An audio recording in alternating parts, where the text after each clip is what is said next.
Guys, may pupuntahan tayong bahay na maganda. So, ito siya guys. Ito yung bahay na pupuntahan natin. Pasukin natin. Shishali. Ang pangit ng gandara niya. Hoy guys. Atin nakita niyo madaming po. Ito yung kusina niya guys. So, yun yung kusina niya. Ito yung salad niya guys. Yan.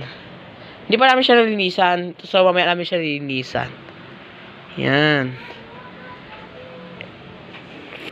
Ito naman guys yung higaan nila. Diyan sila natutulog. May taas pa sila doon. Yan. Pasok natin ang kanilang higaan. Yan yung higaan ng kanyang anak. Ang pangalan ay Renzel. Yan. Tapos dito ba siya banda tutulog. Diyan siya tutulog guys. Yan.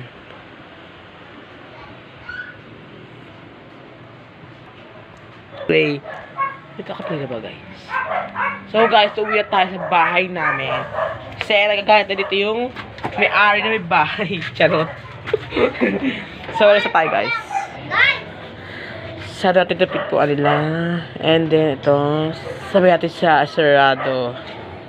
Yan. May bata dito guys. Dahil Oo. si Russell. Hey, baby cute yan. Baby cute yan. So dito na tayo guys. Ako Bye-bye. baby kay Riley po.